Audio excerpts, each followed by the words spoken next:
Welcome back, everyone. When I recorded this video, as you'll see in the background, my mic was turned off. So I am recording over this video, so we are in NoDust Heroic Adventures, and we are going to take down Heroic Phaerix. And this is actually me commentating gameplay before. Like, usually when I commentate, it's done on the spot while I'm playing. You know, I get to talk through my thought processes. So now this is more of an analytical. I get to criticize myself, I guess. So yeah, let's get into things. I just thought, you know, I don't want to give you guys. I don't want to give you guys blank audio. I thought I could upload it into YouTube, just blank audio. It didn't sit well with me. It's just not okay for me to do that for you guys. So this first game, we are actually running into just see what Phaerix has, what he is doing. So this is just one of my random decks from my primary account. This is not the NoDust account. This is the account that I've used since the beta of Hearthstone, and so yeah, I'm just coming in here to see what he does, see what cards he has. You know, get a bit of intel, basically intel gathering. So we see here he has a 3/8 rod, and he plays Power Word Shield, and this is really scary. Now, luckily we have a Squire to put on the board to trigger the execute, ideally. I think that's what I'm thinking here. Yep, so I drop the Squire, hopefully to trigger the execute. You see me doing that. See, now I get to observe myself. I guess it's not a totally bad thing. I get to see my little quirks and how I cast the games, without hearing myself cast the games, obviously. But pretty good experience. So I did a little circle against the Squire just to say, you know, this is going to set up my execute. And at this point, I was very surprised that, you know, his rod is a 3/8. My rod is just like an embarrassment to humanity. This is ridiculous. Anyway, so that's another key thing about this Heroic encounter. His rod is OP, your rod isn't, and that's going to come in. That's going to be relevant later. So at this point, I'm wondering what sort of trade I want to do. I decided to do the take advantage of the rod trade whilst I can. At this point, I didn't realize that my rod doesn't give me invincibility. The rod only gives invincibility to Phaerix. It doesn't give it to you. So there's no point to. I mean, you know, it's nice to focus down the rod and take away the invincibility from him and take away that 3 attack. But you owning the rod. The only benefit of you owning the rod is just to take that away from him. And so we're in a bit of trouble here, and, you know, I'm like playing nonsense like Grommash Aspirant.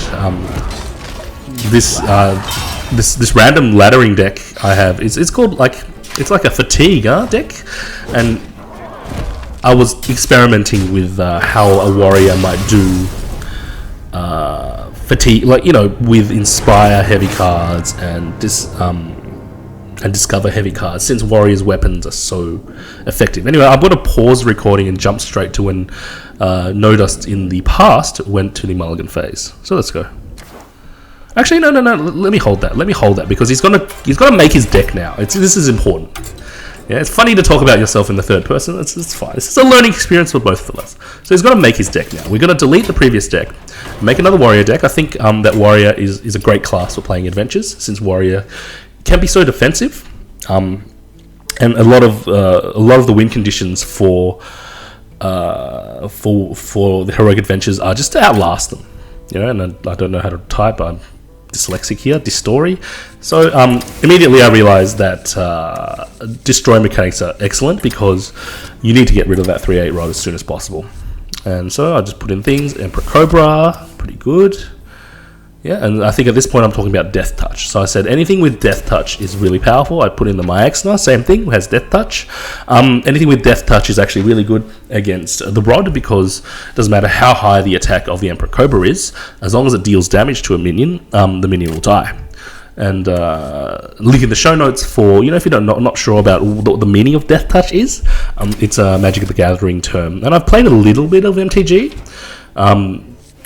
Mostly, you know, online formats and on my iPad, actually. You know, I've never played MTG in person, and I quite enjoyed it. The pacing is even worse than Hearthstone, so, you know, yeah. But I do realise that MTG is like the forefather of collectible card games. It's been around forever, and Hearthstone owes a lot to the mechanics of MTG. So You know, so I'm just putting a couple of things together. I realized that Death Rattle is a thing that the rods have, so I put in 2 little exorcists, some sheep just to control the board, the 2 unstable ghouls to help control the board, picking up some weapons now, since, you know, weapons are a key defining characteristic of a warrior, and gaining the ability to do advantageous trades is a great thing for a warrior.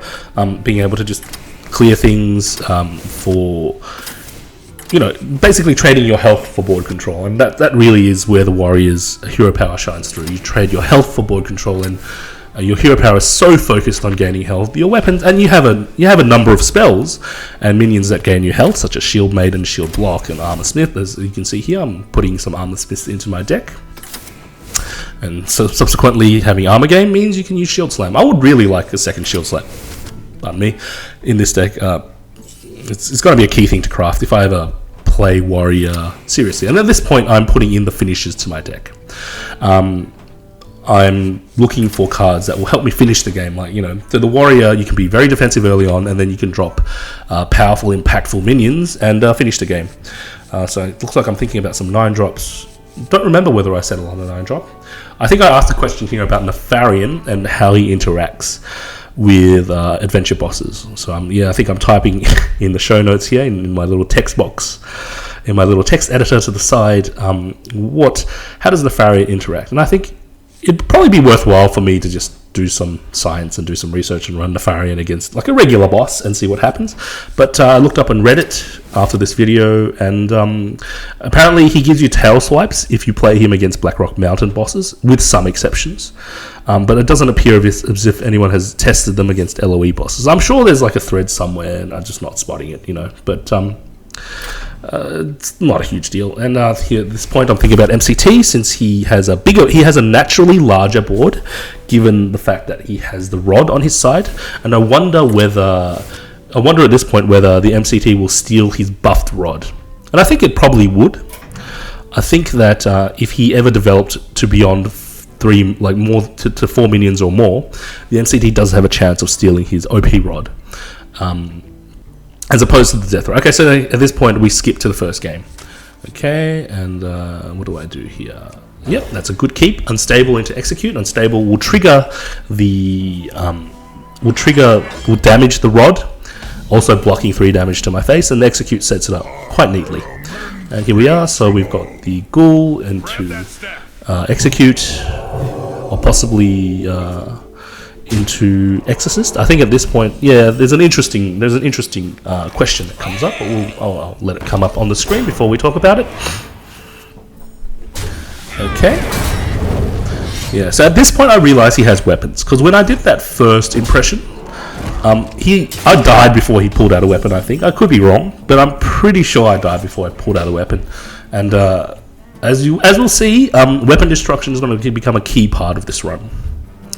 It's good actually for me to reflect on how I play the game, and my thought process is, I mean, this is maybe 15 minutes after, because I went to do like a last minute check on the video, and yeah, had no audio. Now it makes me paranoid to check my other videos. I will actually check my other videos, but let me do a quick check on using one of my many mobile devices. No doubt that we have. I'm just getting a little bit paranoid now that my latest videos have no audio in them, so I'll just load up the YouTube stream. Okay, so we gain control of the rod, but this is the nerfed rod. We've been hit by the nerf bat. Actually, no, we have the nerf. I actually have no idea what you'd call it. I think that the Phaerix's rod would be the nerf bat, because it does so much damage. But our rod, I wonder, our rod is the buff bat, because Blizzard never buffs any cards ever. Any cards that did get, I don't think any cards have ever been buffed. It's always been balance changes to make them, to take the power level down a notch. I really think that's the case. Okay, so I'm going to do a crazy cognitive dissonance experiment and listen to my latest Rogue NoDust video. Truth is my shield. Phew. Okay.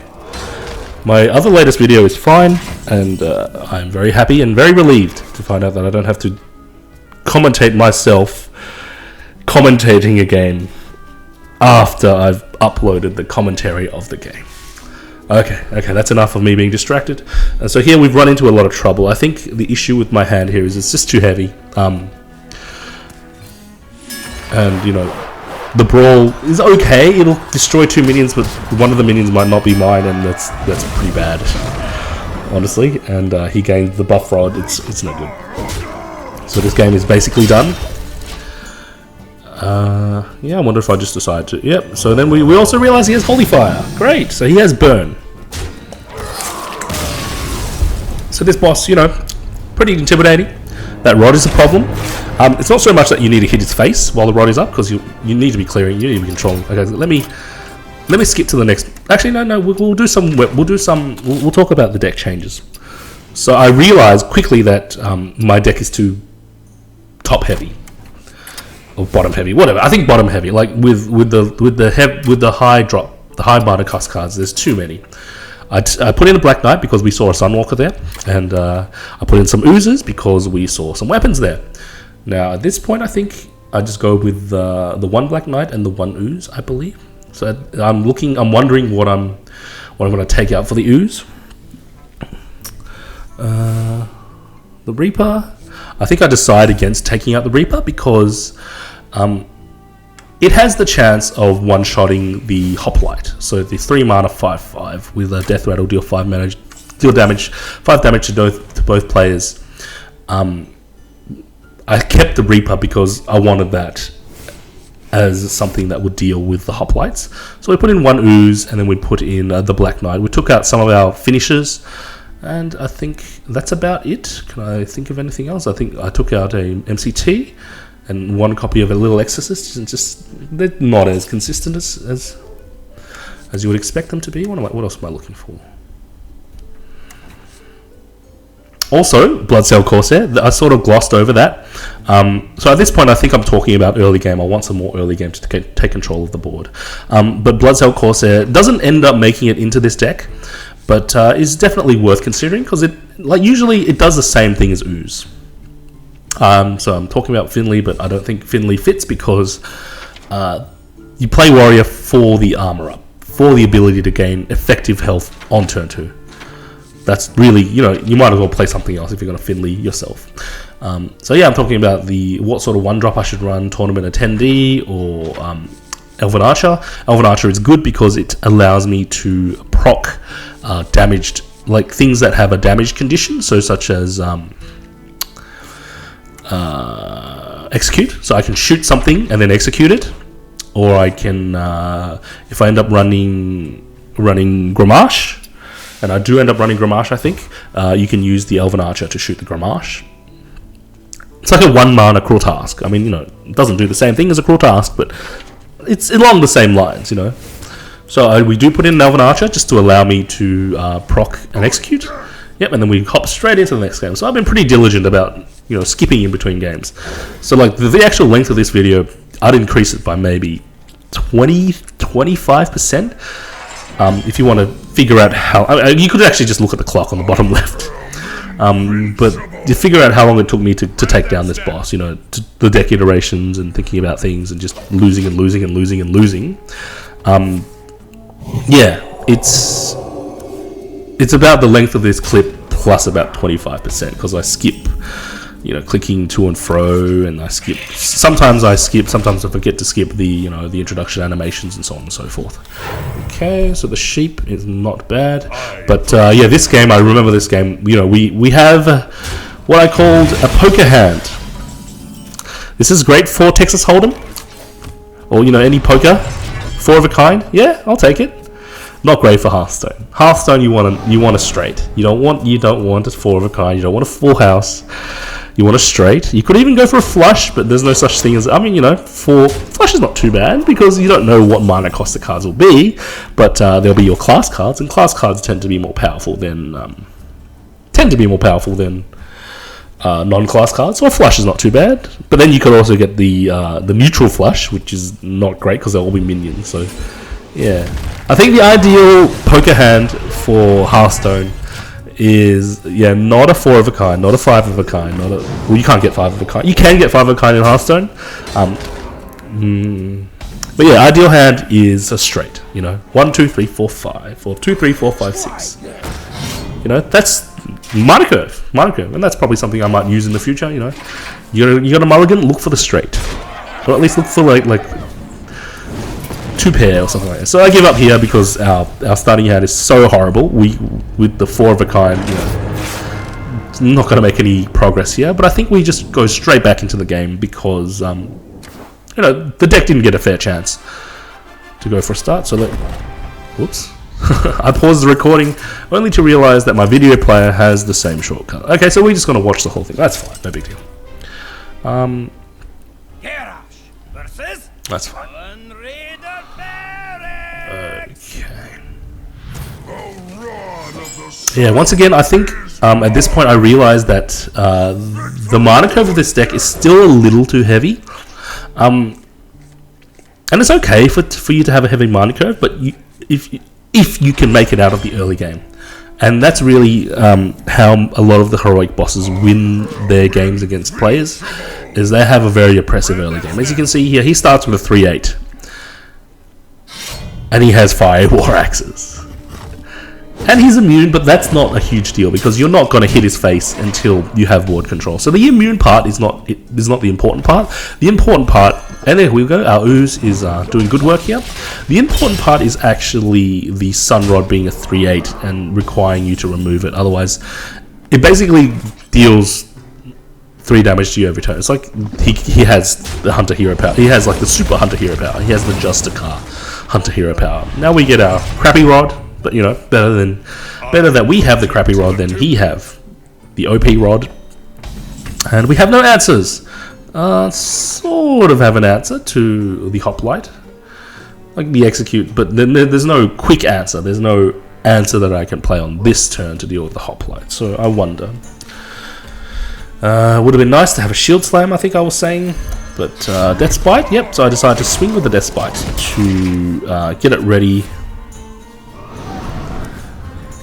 for the Whirlwind effect next turn, so I can get a neat Execute on the Hoplite, although the Hoplite gets a chance to hit my face and then will explode, dealing 5 damage to my face, so not great. Yeah, so it's not too bad at the moment. We've taken a ton of damage, but that's to be expected, honestly, against raid bosses. Not raid bosses, adventure bosses. Heroic bosses in particular. And then he has another Fiery War Axe. I think at this point I realize that he has a lot of weapons. And if we haven't seen it already, he also has Arcanite Reapers. I think we might have seen it previously, and it's becoming a problem. So we get to clear the Raptor, and it's not too bad. And the Shield Maiden is good, just, very defensive, very strong, allows me to trade. And our first MVP appears, the Black Knight. Hitting a Black Knight on the Sunwalker he plays on turn 6 is such a good feeling. Now the issue here is I think we get Flame Struck. So not only does he have weapons, he has Flame Strike. Yeah, so I think we get Flame Struck here, losing the rod and basically losing the game, because him getting a 3-8 rod back. Okay, I just saw that animation, I didn't see that previously. The rod looks like a 0-5, but it must have some hidden text. It must have some hidden text on it that says when you are on Phaerix's side, gain like 3-3. It doesn't have that. It has that hidden mechanic, because for a split second there, that rod was a 0-5 on his side. And now we have him swinging at our face with Arcanite Reapers, like I said. So, if I didn't see him before, I certainly see him now. And there's no way out of this, I think. Nope, the Ghoul can sort of help, but there's no real way out of this. I mean, I could have cleared the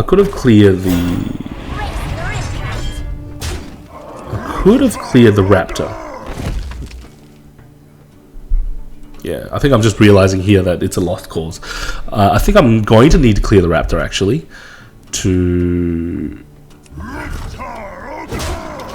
Yeah, I think I should have cleared the Raptor to force. Anyway, we were done because he also has Holy Fire. So this boss has weapons, he has Flame Strike, he has Holy Fire, he has Sunwalker. So do you see where the direction of this deck building thing is going? So here I'm going back into the deck manager, and we are figuring out. Yeah, so we're putting in a second Ooze. I've realized that he has a ton of weapons, and the Armor Smiths haven't been doing a lot of work for me. So we put in a second Ooze. And Ooze, as you can probably guess, becomes another MVP of this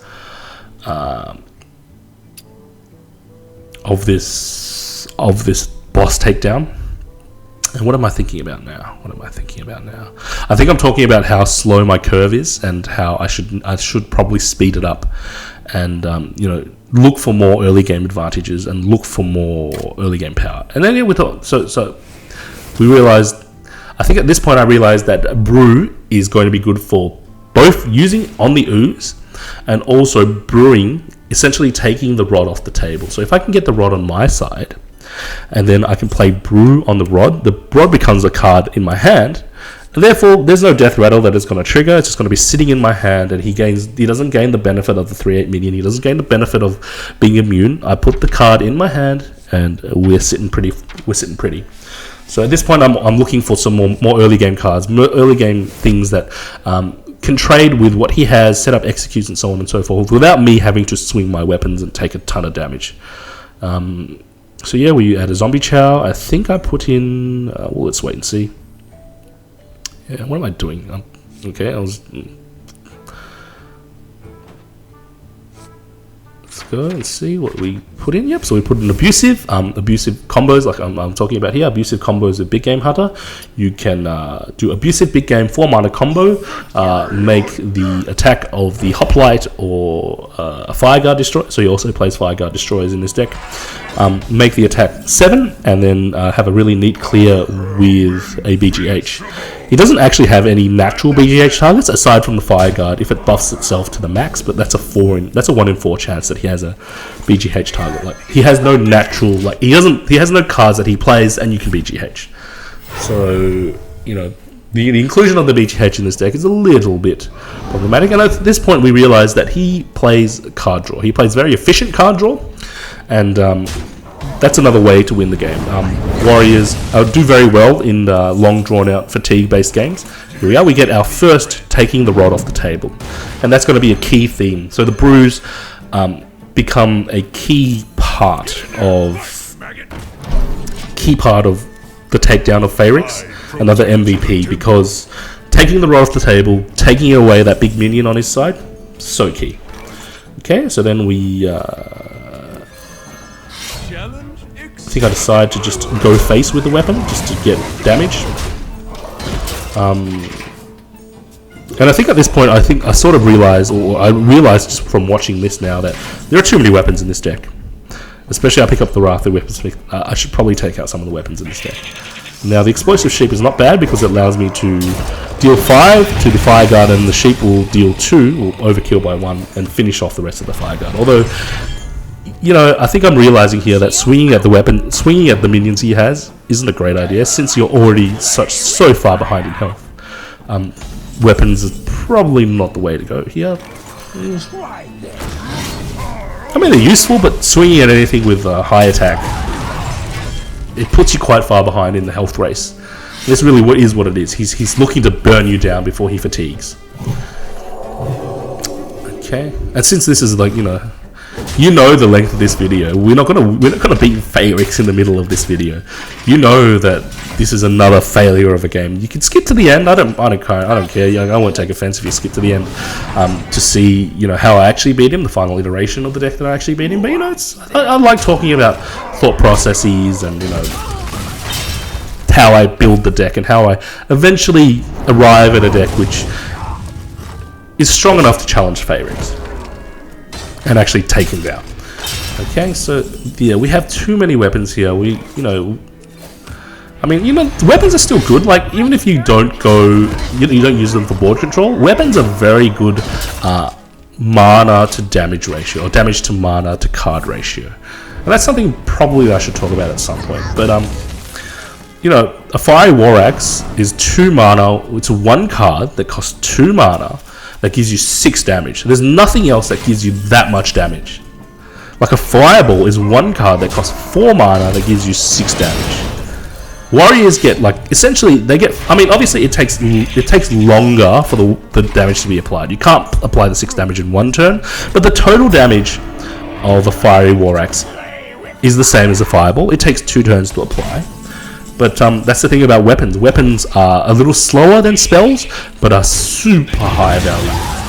And that's sort of why I like playing Warrior. That's why I got the idea for the Inspire Warrior. You know, have a number of super high value weapons, and then stall out the game until you can play big Inspire minions or big, use Discover minions to add cards to your deck. And yeah, I'll probably do a ladder concepts video. I haven't done one of those in a while. On the Fatigue Warrior. I like my version of Fatigue Warrior, not a Slam Bash Warrior. I'm not interested in playing Slam Bash. My version of a Fatigue Warrior. And see how that goes. See whether I can gain a couple of ranks or lose a couple of ranks. You never know. Yeah, so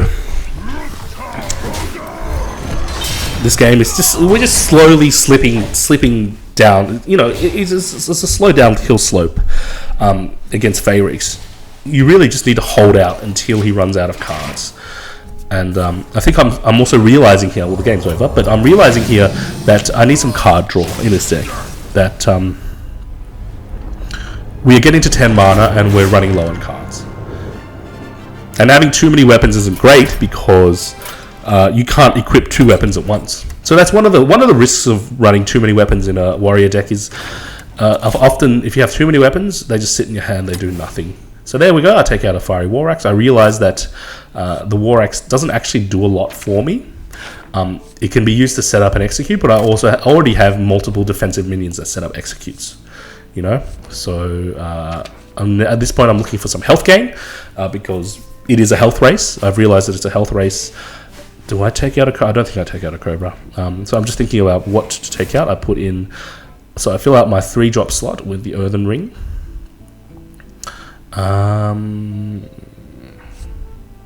What else are we going to do?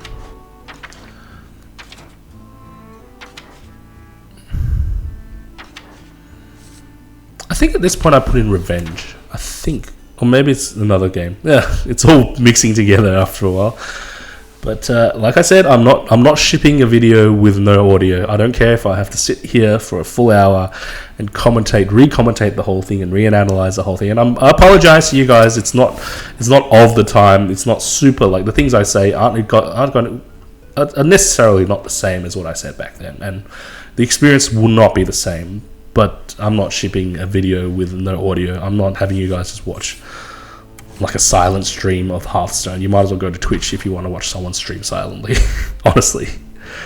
Okay, so we're looking for a little bit more life gain. Yeah, I take the Weaponsmith out. I realize that we do have too many weapons.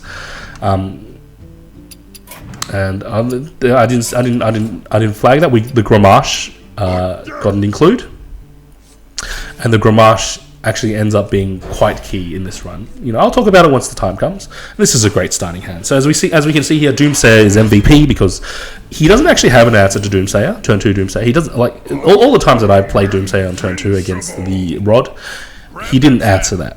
And, you know, it counters Power Word Shield so nicely, it counters a weapon so nicely, because weapon, his Fiery Wind Axe it'll add up to 6 damage as opposed to 7 damage. So Doomsayer on turn 2 is a great stall card. And, you know, it's made me realise that it might be worth putting Doomsayer in non-Freeze Mage decks. You know, getting the cogs in the mind running. Doomsayer in Rogue? I think I would do Doomsayer in Rogue. I want to try a hyper-heavy control Rogue style, but you know, that's for another day. That's for another concept. For another concept video for another day. So again, our Cobra MVP here, because he developed Cobra on turn 3. He develops Hoplite on turn 3, Cobra gets a very neat trade, and you know, consequently I don't take any face damage. And here we go, MVP Brewmaster brewing the Rod, taking the Rod off the table. So important to take the Rod off the table. So I can't stress that enough, because you know, it just takes away his ability to clear the minion and gain a 3/8. basically the rod we have is Death Rattle, give your opponent a 3/8, and that sucks. So it's better to take it off the table. And now I realize, he's got a lot of weapons, but we do have an Ooze in hand. I think I'm talking about here, so the random mouse movements is, I was talking about how I would deal with the Hoplite. He didn't play a Hoplite, but I was saying how I could abuse the Zombie Chow and then use the Archer to shoot the final health point of the Hoplite. And now we run to Fireguard Destroyer. Not great, but we do again have MVP Emperor Cobra, who can one-shot the Fireguard Destroyer, although I can use the Archer to do the execute play. I don't know, I don't remember which I think, I decided to use the Cobra, I think mainly because the Cobra is slower, whereas the Archer execute is a quicker play. It allows me to execute in a pinch, essentially, whereas the Cobra, the Cobra is already developed, but I don't know, it's hard to say in that case. Definitely if the Cobra was in my hand and I had the option of either Archer execute or Cobra, I would have Archer executed there. Anyway, just a couple turns back. So I decided to develop Grommash just to put some pressure on. The Flame Strike comes down, and I think we get a quite advantageous trade here. He decides to put both minions into my Grommash, and that's pretty good. Grommash absorbing essentially like 6 points of damage.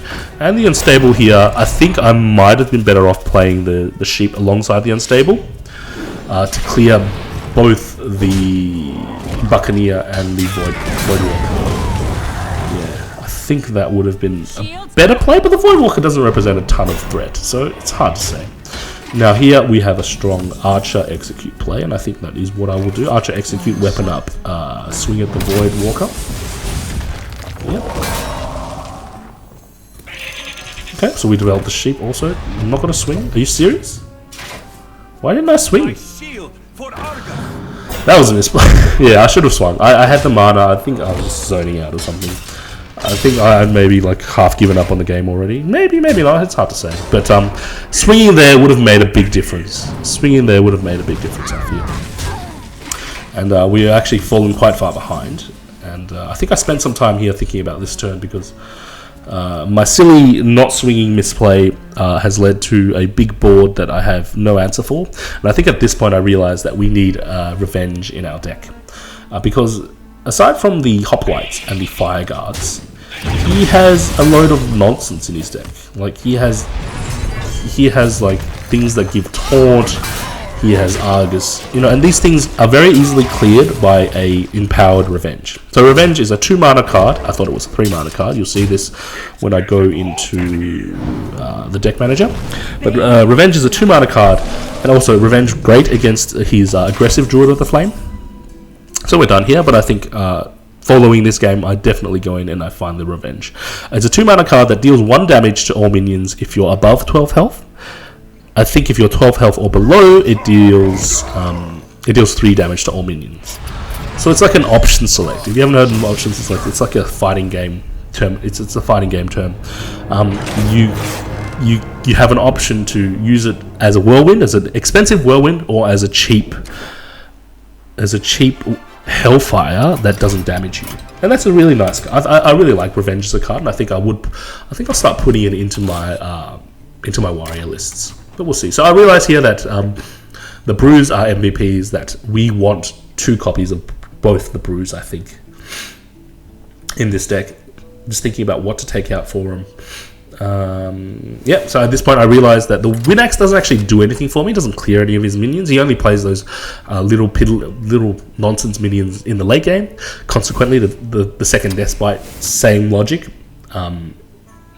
So we put in 2 Brews, and I think at this point I will look for them and just check how much is left. We're about 2/3 of the way through. That's not too bad. I look for I think I make the mistake of thinking that Revenge is a 3-drop when it is not a 3-drop. That shows how much I play with Warrior. I don't play with Warrior very much, although I like Warrior as a class.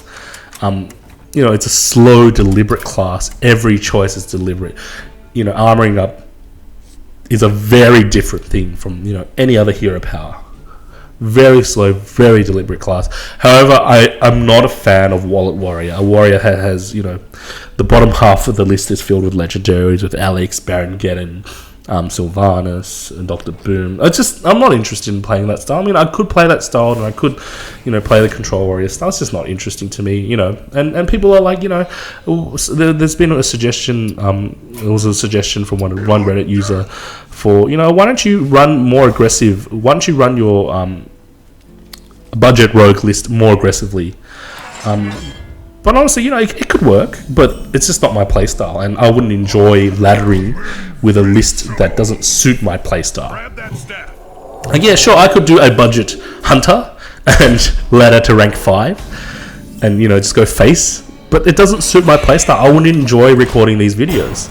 So, a big part of playing Hearthstone for me is enjoying the experience. If I don't enjoy the experience, there is no way in hell I'm gonna do it. That's just me. Maybe I'm old and cranky. I'm an old cranky man, and I ain't gonna do what you tell me to do. I'm just gonna do what I want. And as an old cranky man, maybe we regress to childlike behaviors. I'm not doing what you tell me to do. I'm just gonna do what I want. And there's a time and place for that. Honestly, I think it's good to have that sort of childlike, childlike naivety. Someone who does whatever the hell they want has less of the burden. I mean, within reason, has less of a burden on their life. Has a less of a burden. It's hard to, they wear less of the societal burden. It's like, as an adult, if you have children, you have a mortgage, you need to go to your day job, you spend a lot of your time doing things that you don't necessarily want to do. And I think there's a time and place in your life to do things that just you want to do, that's just you feel like doing. You do it because you want to do it. And that's, for me, partly that's gaming. And my parents, they grew up in a world without gaming, so I don't blame them. They don't understand gaming. They'll never really understand why I do this. They're like, you should spend your time in a better way. Why are you on the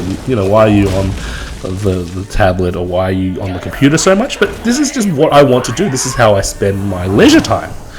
And they spend their leisure time watching TV or watching series or so on and so forth. So it's really quite hypocritical to judge someone how someone else spends their leisure time. And I think this is a key turn here, because I pass because I don't play the Black Knight since I expect the Sunwalker. So I really think at this point the run turns. I've actually internalized more of the mechanics of this boss. Though we're not doing super great on health here, but I've internalized the mechanics of the boss, and this is the problem. This run, I wasn't able to take the rod off the table. If I had gotten some sort of Brewmaster play prior to this, and the rod was off the table, I think I could have won, now and then. And it takes me a while to realize that the Grommash play is the neatest play, but I make the Grommash play, so it's pretty good. Yeah, so just talking about leisure time and having that childlike, and you know what, I'm gonna do some nonsense over here. Sorry about that, but I'm gonna type some show notes, because at some point I want to put this into the thing. Just put this in the description so you guys know that this is something I might talk about. Childlike tendency to do whatever you want has its time and place, especially for adults who are pressured to do things they don't want to do, e.g. jobs, cleaning, dishes. And you know what? Children also suffer. Children also bear these burdens. Children also play a role. They need to go to school. And I've been through school. I know what school is like. School is not always fun. Sometimes some teachers are good. Some teachers make things interesting, and some teachers make your school day a little easier. Or some subjects you just naturally like those subjects, and it makes that school day easier. But there are always certain subjects where you're just like, oh my god, I cannot believe I have to go to double. For me, let me think. What did I think any sciences, double science, or science. I don't mind maths. I didn't mind English. I didn't mind geography. Okay, geography. I would admittedly say I'm not good at geography. I'm pretty good at reading maps now, because as an adult you need to read maps. but geography was just a killer. And it's like we got double geography, like, you know, period 2 and 3, or, you know, double geography to finish off the day. It was just a killer.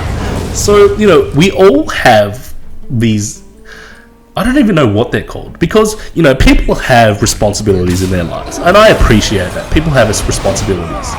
But going to school and going to work, I mean, yeah, you're fulfilling a responsibility to pay the rent and, you know, to put food on the table. I understand that. And that's an important thing for you to do. But I think that you can't always go through life fulfilling responsibilities. You need to have a bit of fun. You need to have a bit of fun, because otherwise, if you go through life as a serious man or woman who, like, I have to go to work, I have to do this, I have to do that, you know, I don't want to, but I have to do this. Don't you just become an unhappy person? At least for me, like, I couldn't handle that. So we're going to lose this game here, but, you know, I've seen a ray of light in this encounter. Exactly what happened here, I didn't take the rod off the table. If I had drawn that Brewmaster earlier, could have done so. So I think I'm just going to make some simple changes before we go in. I think at this point I'm just adding some more card draw to give us more late game punching power. Yeah.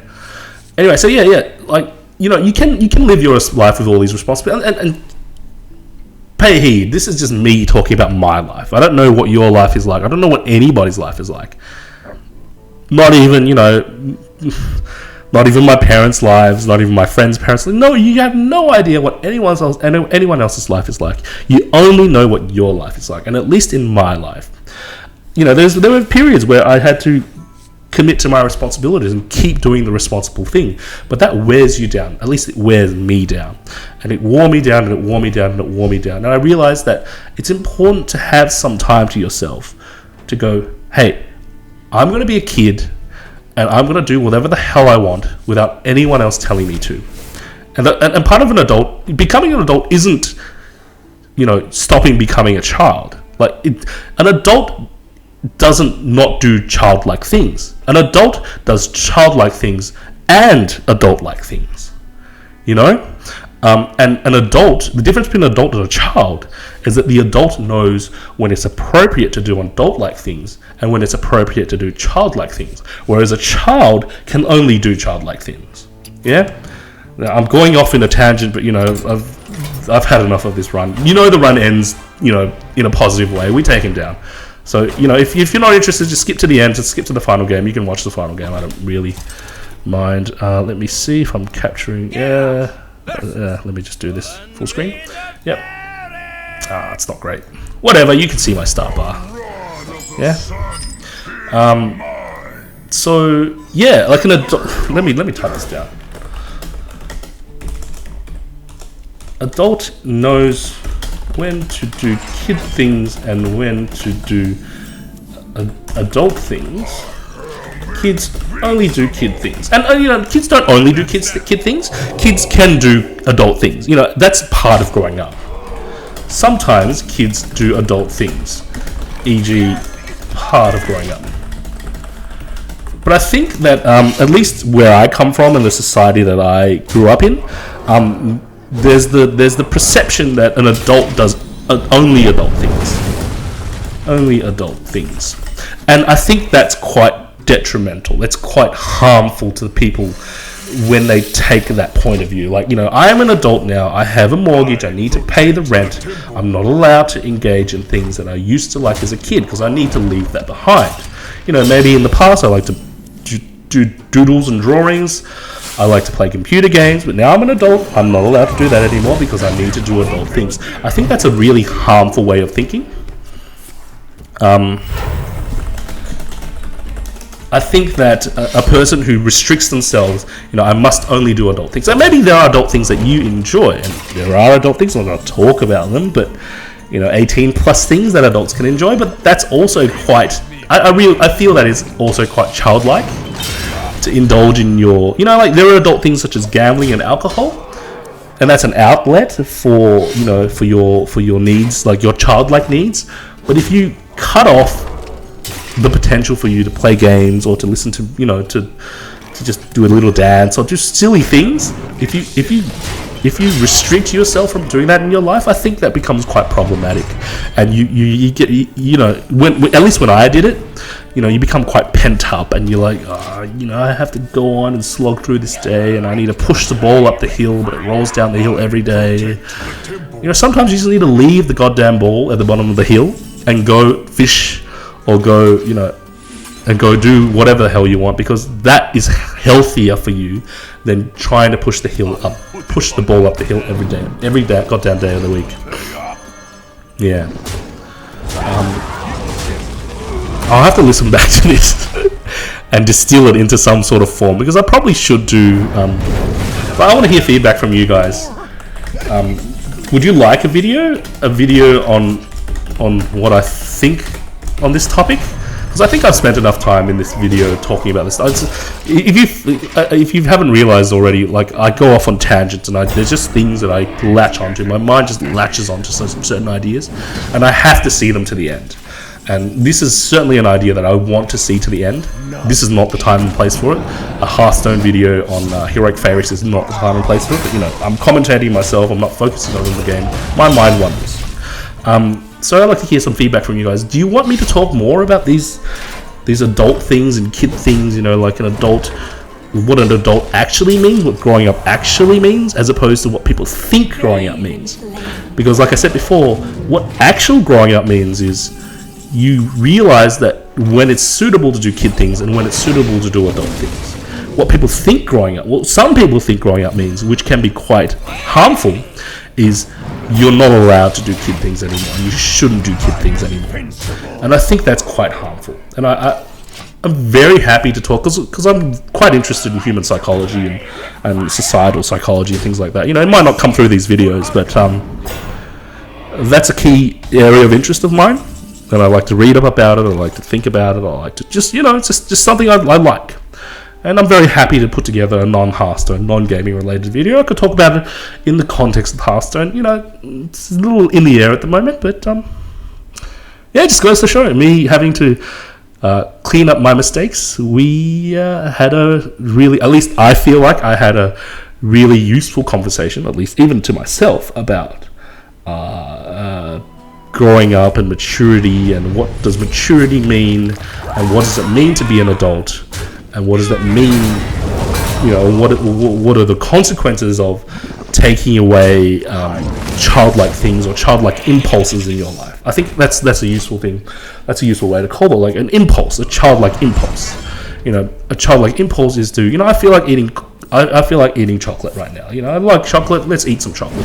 Whereas an adult might be like, I got a diet. And there's a time and place for both. If you have a problem eating and you have problems with controlling your weight, then you probably should exercise more adult restraint in that area.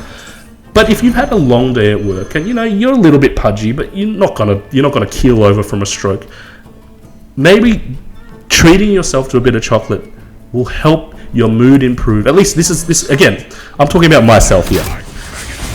Treating myself to something nice, improves my mood, sets me up better for the rest of the day. I can take more challenges as they come towards me.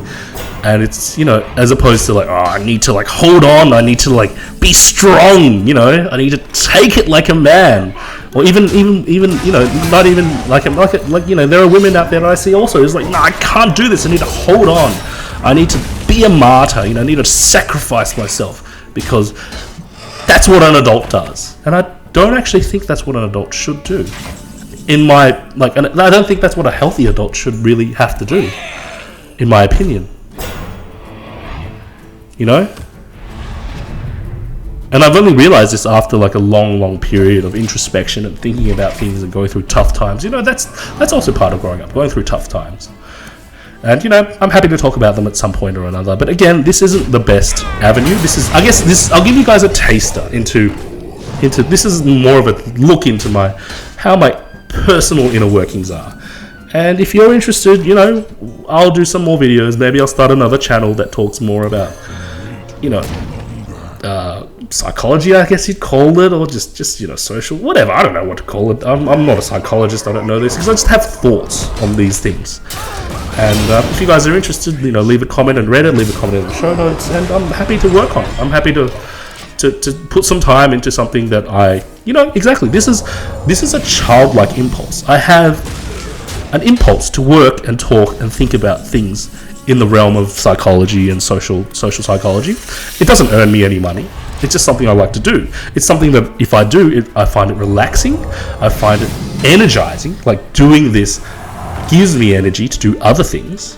I don't know why. I don't know why doing something gives you energy to do something else, but that just somehow that is the way that things work for me. It could be very different from you guys,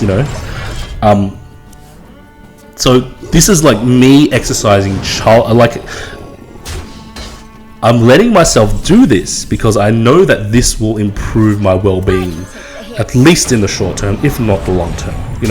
I could be all serious and say, oh no, this is a Hearthstone video. You're not supposed to do that. You shouldn't. Why are you talking about non-Hearthstone things? And I'm sure there will be people in the comments who are like, why are you talking about not Hearthstone? I came here to watch Hearthstone. And for those people, I'm sorry. Yeah, I probably should be just talking about not Hearthstone. I mean, I should just be talking about Hearthstone, but my mind it doesn't listen to me. Yeah, it doesn't listen to the adult thing to do, or the quote unquote adult thing to do would be to just talk about the game. But I've spent enough time talking about this adventure. I'm going to win. There are the MVP cards. It's in the show notes. It's all there. It's not that. I mean, I enjoy Hearthstone as a game, but it's not like be all and end all of my life. There's a lot more to my life, and I hope for you guys there's a lot more to your life. People can take anything too seriously. So what I said before, you could take adulthood too seriously. You could take Hearthstone too seriously. You can take gaming too seriously. You can take Reddit too seriously. You can take YouTube too seriously. You can take Facebook too seriously. You can take anything too seriously. And I think once you start taking things too seriously and you forget how to, just how to relax and how to pull it back a little, you become a little too wound up as a person, and you become a little too stressed up because you're taking these things so seriously. This person online, he's not talking just about Hearthstone. I'm going to rage and I'm going to post hateful comments. And you know what? The only person that harms, maybe I'll get annoyed reading your hateful comments, but the only person that really harms is you. The person who's raging, you're only really harming yourself. And I don't know what to say. I'm not here. Like I said, I'm not a psychologist. I'm not a psychiatrist. So I'm not qualified to give any advice. But I've been there before when I've taken things too seriously, and that's harmed me. I've harmed myself because I took things so seriously. So the dangers of taking things too seriously. Okay, let's actually get back, because this is a different part of the video. Let's actually get back to the Hearthstone. So here I'm outlining the deck list. So if you guys are interested in copying the deck list, and I'm going through one by one, just talking about, naming out the cards, talking about how they affected my wins. There are certain cards that did affect my wins. Battle Rage didn't play a role because I didn't get to play it, but that final game was pretty good there. We put in enough tech to beat Phaerix. Ooze, MVP. Yep, Doomsayer, MVP. Ooze and Doomsayer, very key cards in this matchup, at least if you're playing from the Warriors' point of view. Again, I skipped down to the Brewmasters MVP. If you were following that game and not listening to my nonsense on social psychology and self-control and things like that, you would have realized that I got to bounce the rod back to hand, and I got to bounce Shield Maidens a couple of times, and that was really, really useful to just in terms of life gain and in terms of stalling out the game, so that Phaerix ran out of cards and he just started fatiguing, and the fatigue was what killed him. I didn't really, I was just playing defensively and just waiting for the fatigue to kill him. So Shield Maiden also very strong. I think one of is fine, because I think having two in your hand is too clunky. There's no way you can play both of them in the same turn. Yeah, one of is fine. The Farseer is also good. Farseer is a great bounce target. You could also take a Healbot as a bounce target. Although Healbot is a little slow. I mean, Farseer is the same stats as Healbot. Doesn't heal you for as much, but gets onto the board much quicker. Little Exorcist probably wasn't necessary, but it does some work. It does the same sort of thing as Unstable Ghoul. It stalls out the game. It can buff itself, but He doesn't. He runs two. Well, he has two key death rattle minions. His OP Rod and the Hoplite, I think. And he doesn't have many copies of the Hoplite. Maybe 2 copies. Everything else is not really death rattle. So I think you can lose a little Exorcist. The weapons, again, some weapon is like the Reaper. I found that I just ended up swinging at the face with Reaper. You don't have that sort of health luxury to use the weapons to swing at minions, especially his big minions. I mean, it's good to have a couple of weapons just to clear his rabble, like the Defender of Argus, the Flame Juggler, just the nonsense that he has. Some of the Raptors. So some weapons are good, but I think this list has maybe still a few too many weapons. I probably could take out the Reaper because the things you want to swing at don't have 5 health. The things you don't want to swing at, well, the big things, you don't want to swing at them anyway. So that's sort of part of why I think Reaper isn't great. But Fiery Windaxe, I think I could probably swap out a Reaper for a Fiery Windaxe. Keep the Deathbite because the Whirlwind is great for Grommash. Crush didn't really come into play, but I think it can be a good card. Through all those games we didn't draw it, so yeah. And Grommash is pretty MVP as well. We saw that point where I cleared the Rod with a Grommash plus the Black Knight. I don't know if we won that game though, I don't remember. Anyway, let me get back on my train of thought. By hook or crook, we won, and this is the list that I used. I think there's plenty of time for you guys to look at the list. Either listen to me narrate. Oh, I didn't narrate all the list. I did in the original video, but yeah,